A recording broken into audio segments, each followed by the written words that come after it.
अपनी जान नजर करूं।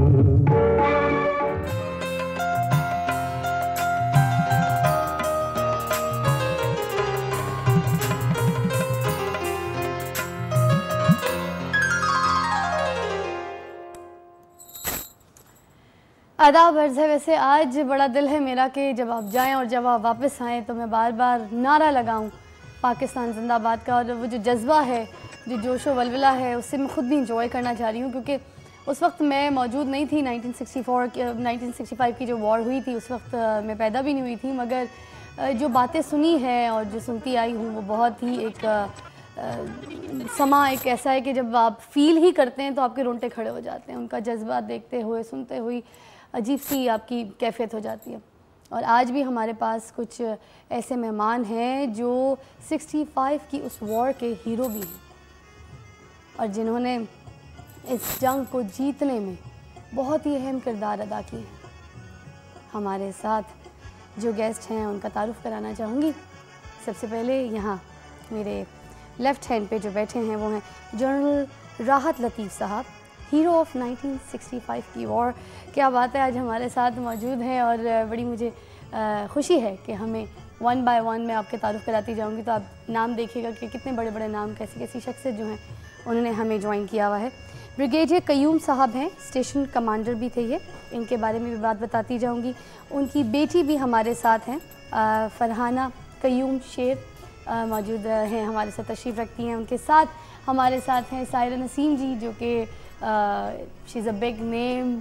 नूर जहाँ के नगमों की अगर आप बात करती हैं तो ऐसे ऐसे मिली नगमे, ऐसे खूबसूरत गाने, और बेस्ट मैं कहती हूँ she is one of the only singer we have जिनकी आवाज़ जब लाइव परफॉर्म करती हैं तो एक जज्बा ऐसा फ़ील दे देती हैं लोगों को, सुनने वालों को, कि जिसको बयान नहीं किया जा सकता। मेरी बहुत प्यारी बहन है अदाबर से। अच्छा, मेरे राइट पे जो है वो तशरीफ़ रखते हैं जनरल शफीक साहब, और ऑल्सो 1965 के हीरो, और साथ हमारे तशरीफ़ रखते हैं उनके आज़म ख़ान साहब, मौसीकार भी हैं, रेडियो पाकिस्तान के कंट्रोलर प्रोग्राम भी रह चुके हैं। बहुत बहुत शुक्रिया आप सबके आने का, बहुत मेहरबानी कि आप लोगों ने आज टाइम निकाला और आप लोगों के जज्बे और आप लोगों के एक्सपीरियंस जो है हमारे साथ शेयर होंगे। सबसे पहले मैं आपसे बात शुरू करना चाहूँगी, राहत लतीफ़ साहब से। आपको जंग की खबर कैसे मिली? क्या ये पहले से एक्सपेक्टेड थी, आप लोगों को आइडिया था कि ये लोग हमला करेंगे, या फिर ये बस ऑल ऑफ द सडन सारा कुछ हुआ था? हम लोग उस वक्त जिस यूनिट में मैं था वो थे 14 फ्रंटियर फोर्स रेजिमेंट। ये एक आर्मर्ड इन्फेंट्री बटालियन थी जो कि 6 आर्मर्ड डिवीजन का हिस्सा थी, और हम जबरोज फोर्ट में थे, और ये महीना था कोई मार्च अप्रैल का, जब ये हमें हुक्म मिला कि हम पूरे का पूरा 6 आर्मर्ड डिवीजन चवंडा की तरफ जाएगा और वहाँ पे जाके क़याम करेगा। जी। जगह अलॉट कर दी जाती हैं, और हम ये पहले नौशहरा आ गए, फिर नौशहरा के बाद वहाँ से हमारी मूवमेंट शुरू हुई। तो हम रात को कोई 11-12 बजे के करीब हम गुजरांवाला पहुँचे। तो गुजरांवाला फिर आप बॉर्डर की तरफ हमारा डायरेक्शन हो गई, और उसके बाद हमने वहाँ पे क़याम किया और हमने अपनी नॉर्मल जो ट्रेनिंग जो काम होता है वो हमने काम शुरू कर दिया। प्रेपरेशन फॉर वॉर के साथ साथ खबरें मिलती रहती थी कि क्या क्या खबरें आ रही हैं क्रॉस द बॉर्डर। तो इंसान फिर जब ट्रेनिंग करते हैं तो फिर उस माहौल में भी चला जाता है, मेंटली माहौल में चला जाता है, और मेंटली फिर आप सोचना शुरू कर देते हैं कि ये अगर जंग होगी तो कैसे हमने अपना बचाव करना है और कैसे दुश्मन पर वार करना है। ये आहिस्ता आहिस्ता चीज़ें, ये इंडोक्ट्रिनेशन होती रहती है सोल्जर की। उससे मैं कप्तान था। आप अपने जहन में अपनी प्लानिंग को मैच्योर करते रहते हैं। वो एक माहौल होता है ना, माहौल बन जाता है उसका, और इसी मकसद के लिए हम इतनी दूर से आए थे। जमरोद फोर्ट से, आपको मालूम है ना जमरोद फोर्ट का? जी जी। तो वो वहाँ से हम मूव करके यहाँ पर पहुँचे थे, और इस काम के बीच में हमें बुलाया गया था। मालूम था कि ये मसला कुछ तो कुछ होगा ज़रूर यहाँ पर, और वो आखिर वो 6 सितंबर को हो गया। तो इस तरह हमें जो खबर मिली उस खबर से हम आए। आप देखिए मार्च के महीने से लेकर सितंबर तक हम वहाँ पर रहे, तैयारी करते रहे और आखिर वो दिन आ गया 6 सितंबर का, जबकि भारत ने अपने तैयारों के साथ सबसे पहले गुजरांवाला की ट्रेन के ऊपर हमला कर दिया। और उससे पहले जो वजीराबाद स्टेशन पर हमला हुआ था, वजीराबाद भी था, गुजरांवाला भी था, वो लाइन एक ही है। गुजरात से वजीराबाद मालूम है ना, तो इतना ज़्यादा फर्क नहीं है ज़्यादा, बड़ी तो लाइन है। हाँ, वो इतना फ़र्क नहीं है ज़्यादा। तो वहाँ पे उन्होंने ट्रेन के ऊपर हमला कर दिया और फिर जंग शुरू हो गई। फिर उसके बाद फिर वो कार्रवाई थी जिस कार्रवाई के ऊपर हम बैठे हुए थे, प्लानिंग्स हो रही थी, जिसको प्लान के ऊपर एक्सिक्यूट करना था, अमल करना था।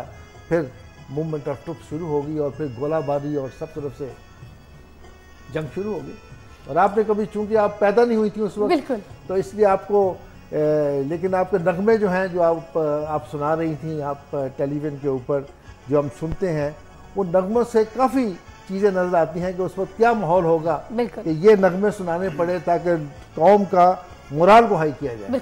लेकिन मैं आपको यहाँ भी चीज़ ये बताना चाहता हूँ कि ये जंग सिर्फ फौज की नहीं जंग थी, ये पूरे पाकिस्तान की जंग थी, ये पूरी कौम की जंग थी ये। उसमें जब अभी दोबारा मौका देंगी तो फिर आपको एक दो छोटी छोटी टोटके सुनाएंगे आपको कि कौम का ये जंग कभी भी याद रखिए आप, फौज अकेली नहीं लड़ती जब तक अवाम साथ ना हो। इस वक्त अवाम हमारे साथ नहीं है ना, तो फौज के साथ नहीं है। फौज को कहते हैं जी कि ये खा गए, ये इनके ऊपर बहुत पैसा खर्च किया जा रहा है, इनकी अपनी फौज है पाकिस्तानियों की, इस पार्लियामेंट की अपनी फौज है, इस हुकूमत की अपनी फौज है, वो चाहें तो इसको कम भी कर सकते हैं। लेकिन ये उस वक्त जो था ना, ये एक जो कौम का और जो इसका फौज का जो आपस में यकजहती थी बहुत, ये एक थे, दे वर वन। और उसमें यह था और वो कौम जो थी वो हर काम करने के लिए तैयार थी अपनी पार्टिसिपेशन के लिए। कोई पैसा लेने के लिए नहीं था, कोई चीज़, सारी चीज़ वो ग्रेटिस कर रहे थे। चीज़ खाने अगर आ रहे हैं, अगर चीज़ों को रिपेयर किया जा रहा है, अगर काम किया जा रहा है, और मोराल बहुत बुलंद था। इस तरीके से जंग ये शुरू हुई और इस तरीके से जंग ये लड़ी गई। और जिसकी वजह से मैं आपको ये बताता जाऊँ कि जब जंग ख़त्म हुई, जिस तरह लोग बात करते हैं, अभी लोगों की थोड़ी इन्फॉर्मेशन भी कई दफ़ा लोगों की कम हो जाती है, कुछ लोगों की। जब जंग ख़त्म हुई तो हमारे पास, हालांकि हमारी 1/3 आदमी थी इन जो हिंदुस्तानियों के मुकाबले में, 1/3 थी सिर्फ आदमी थी। और आपको मालूम है कि अमेरिकन ने हमारा फ़ौरन वो बंदिश भी लगा दी उन्होंने वहाँ पर रिस्ट्रिक्शन लगा दी, सैंक्शन लगा दी। कोई हमारे पास सारा जो इक्विपमेंट था वो अमेरिकन इक्विपमेंट था। तो ये उस वक्त ये जो इस हालात के बीच में जब जंग ख़त्म हुई तो हमारे पास जो हिंदुस्तान का, भारत का जो इलाका हमारे कब्जे में था वो था 1600 स्क्वायर माइल्स। 1/3 की आर्मी ने, जो पूरी कौम ने, पाकिस्तान की कौम ने जो हल्ला बोला उनके ऊपर, उस हल्ले के बीच में हमारे पास जो इलाका था वो था 1600 स्क्वायर माइल्स। और जो भारत के पास हमारा इलाका था जो उनके कब्जे में आया, वो that was only 450 square miles. अच्छा, आपका मुहाज जो था चुरंडा का, वो एक बहुत ही इम्पोर्टेंट मुहाज था। असल में जो हिंदुस्तान की जो मेन एफर्ट हम कहते हैं, जो भारी तादाद में जो फौज आई यहाँ पर हमला करने के लिए आई, जिस नीयत के साथ कि हमने जीटी रोड को काटना है, सियालकोट पर कब्जा कर लेना है, वो उसी रावी और चनाब के दरमियान आई। अच्छा। जो कि यही चमिंदा और सियालकोट का, क्योंकि सियालकोट तो पास ही बनता है। मेन बैटलफील्ड था भी रावी यही मेन बैटलफील्ड बना। और वहाँ पर हर सोल्जर ने बहादुरी का अपना दिखाया, अपनी ताकत दिखाई, हर सिविलियन ने दिखाई। कोई सिविलियंस, मैं आपको बता रहा हूँ, एक गांव था वहाँ पर जो कि जसोरा, जो कि अगर आपने बडियाना का कभी नाम सुना है, सियालकोट की रहने वाली नहीं है, मैं तो सियालकोट मैं मैंने अपने शहर के बीच में मगर बड़ी मैंने ट्रैवल की है, मैं पूरा पाकिस्तान वो उसमें आप याद। अच्छा, मैं आपको सॉरी काट रही हूँ, मैं इसी बात पे पहले ब्रेक ले लेती हूँ, फिर उसके बाद ये जो आप बात मुझे बता रहे हैं हम इधर से कंटिन्यू करेंगे। एक छोटा सा वक्फा, मैं नहीं चाह रही कि जो इतना मज़े का वाक़या अभी सुनाने जा रहे हैं उसमें कोई भी ब्रेक बीच में आए, तो छोटे से वक्फे के बाद आपको ज्वाइन करेंगे, हम सारे मिलके एक बार साथ बोलेंगे ब्रेक से पहले पाकिस्तान जिंदाबाद, फिर हम ब्रेक पे भेजेंगे। तो जी, पाकिस्तान जिंदाबाद।